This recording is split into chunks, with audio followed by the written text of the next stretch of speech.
I'm recording this video as a lot of my friends and colleagues have asked me why I've been a bit distant lately. Not quite my normal self. So when I try and explain, I can't quite find the right words. So I've decided to record this video in order to try and explain what's going on. Last week I drove my mum to the dementia ward at Fulbourn Hospital in Cambridgeshire. After checking her in and filling in personal details form, including food she likes and doesn't like, music she likes when she's sad to calm her down, things she's afraid of, I then got up, I kissed her goodbye and I left her there. This is without doubt the most difficult thing I have ever had to do, and I literally sat and sobbed in the car park for half an hour after leaving her. She didn't know where I had been taking her, and she couldn't remember my name that day, just as she's not been able to for countless days preceding that day. And my mum is 59 years old, and she has early onset Alzheimer's. Almost 8 years ago, she started to exhibit some really odd behaviour, frequently forgetting information and appointments, getting confused whilst undertaking day-to-day tasks. 2 years later, we finally had a diagnosis of early onset Alzheimer's disease. At this point, Mum was 53 years old. Our initial fear, I guess is the word, and grief was nothing close to what we would go on to experience. When I tell people that my mum has early onset Alzheimer's, they sometimes reply that they could be a bit forgetful too. And I'll be honest, it takes all of my willpower not to snap back. Such a response shows that they don't really understand what that sort of diagnosis entails. But then I remember that I was probably relatively uninformed about dementia until one of my loved ones was diagnosed with it. And I believe I would have probably thought differently about it and therefore acted differently if someone had explained it to me, just what it means. So I guess that would be helpful. What does Alzheimer's disease actually entail?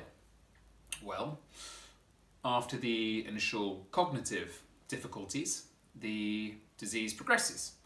My mum cannot dress herself, she cannot feed herself. When she goes to the toilet, if she makes it to the toilet, she does not know how to clean herself, how to use toilet paper, how to wash her hands afterwards. When you leave the house with her, you would have to be constantly vigilant that she doesn't walk into the road, in front of a car, that she doesn't fall over and injure herself, she doesn't get lost.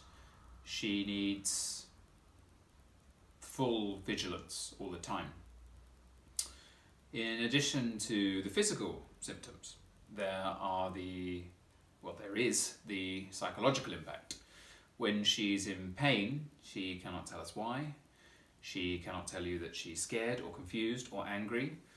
Instead, she will just cry. And seeing your mum cry on a daily basis is really, I think, a special kind of pain. Being unable to help her just leaves you feeling devastated every day. But the psychological impact doesn't stop there. One of the hardest parts of Mum's illness is that her pain and suffering has a direct bearing on the rest of the family, on my brother and on my sister, and particularly on my dad. Watching him struggle to cope as his wife, my mum, slips away, slowly at first, but in recent months on an almost daily basis, has been really hard. Mum's illness has included random aggression and outbursts directed at family members.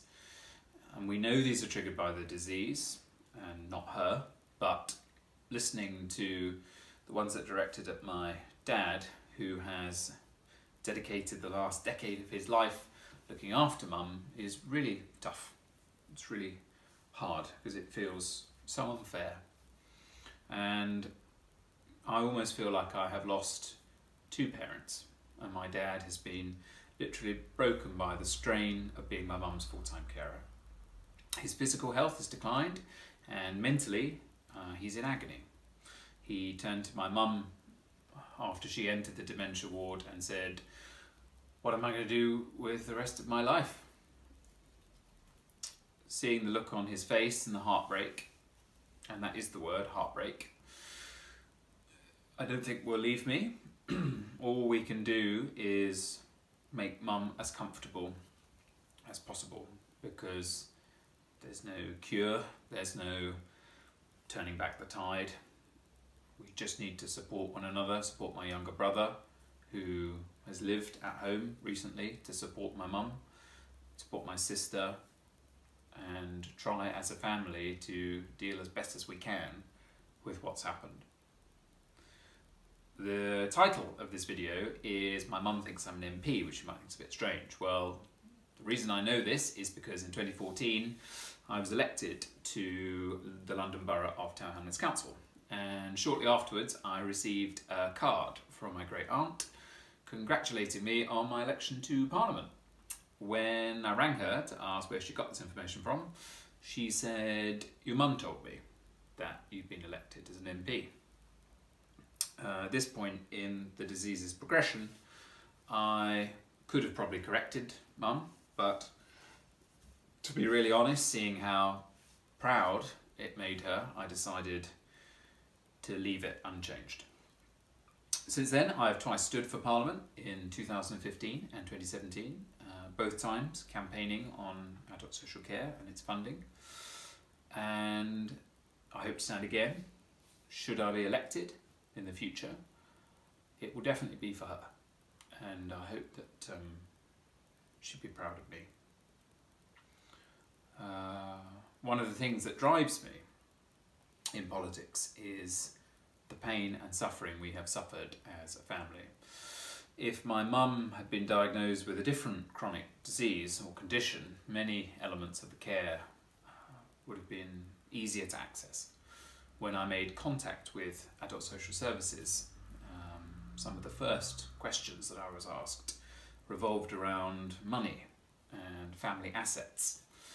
And having resolved to finally ask for help with the heartbreak and the pain of what we have been what we've been facing rather, to then be faced with such an inhuman line of questioning was really difficult. So what next? What's the point of this video other than talking about these things which obviously are having an impact on me and my family? Well, firstly, I want to raise awareness of early onset dementia. I want people to understand that it can strike at 53 in my mum's case, but even earlier than that, and to say that the Alzheimer Society has lots of really useful information about the initial signs, how you can take lifestyle choices to help resist them, and how you can support loved ones who are diagnosed.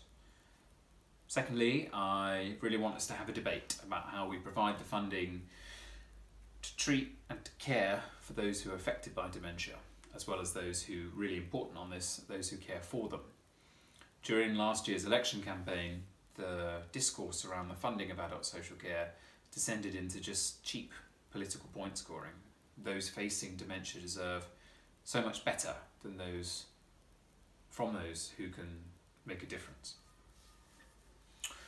Lastly, I want to say to my mum that I love you so much, and I always will. I know you won't ever watch this video, but I know that when I come and visit you, somewhere deep down, you know how much you mean to me and to Dad and to the rest of the family. So lastly, please take a few seconds to share this video. We need to ensure that fewer people face what we've faced. And part of doing that is to talk about it, is to raise awareness. My mum, Linda, has early onset dementia, and I want you to help me change that for people in the future. Thanks.